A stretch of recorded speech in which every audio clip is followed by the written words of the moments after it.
Good morning, students. We have done with the story and explanation of Lost Spring. Lost spring means spring is lost. So, what is the spring of human life? It is the best period. Spring means the blooming season. The blooming season in our life is our childhood. So, this story is about children, and basically about the children who are deprived, who are not given proper provisions and proper facilities to get quality education as well as nutritious diet and time to play. So with this story, Lost Spring has two parts. The first part tells us about the children in Simapuri, that is near New Delhi. These children, along with their parents, have migrated from Bangladesh to India after 1971. Why did these children had to leave their native place? Because their fields were washed away every year and they did not have any food to eat. So, their parents decided to migrate to India. At least in India, they can get food. Though they have no identity in India, as they are not the citizens of India. But food is more important for these children than identity. So, the author Anis Jung used to meet these rag pickers. These children are rag pickers. Rag pickers is the name of this community because in this community, the people who have migrated from Bangladesh, both the children as well as the elders pick something from the rags. Rags means rubbish, garbage. They pick the useful things from the garbage, sell those things and earn their living in this way. For elder people, it is their livelihood. But for children, it is just a pastime, a fun activity. The main hero who is described in this story is Sahib. Sahib-e-Alam is his name.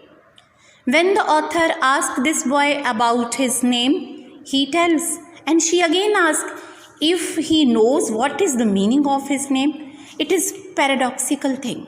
Sahib-e-Alam means Lord of the universe, and this boy is a rag picker. So daily the author watches these children coming and going. She observes, she has become just like a friend to them. You have read the story and came to know about how Sahib is anxious to go to school. Why these children not wear shoes? What explanation they give to the author for not wearing chappals and shoes? Then the author tells us a story about the son of a priest.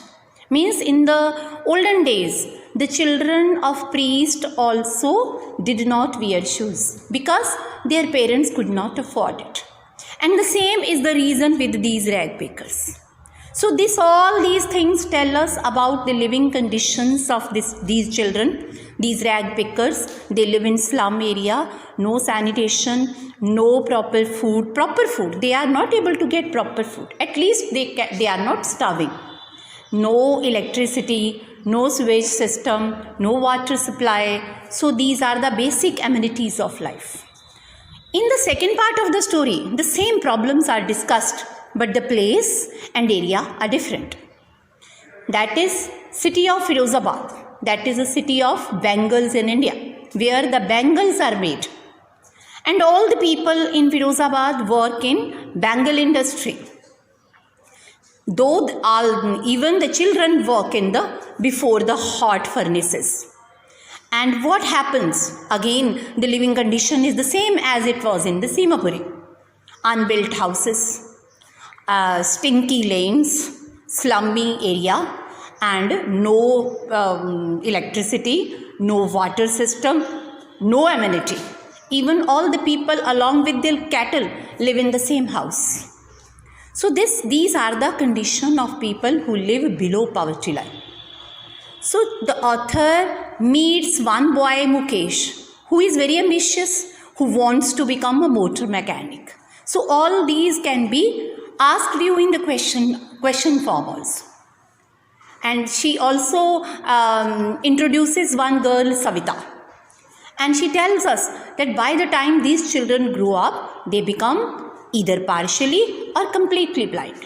How they are tied up in the web of poverty. They cannot come out of it. They cannot organize themselves. They are paid lower wages.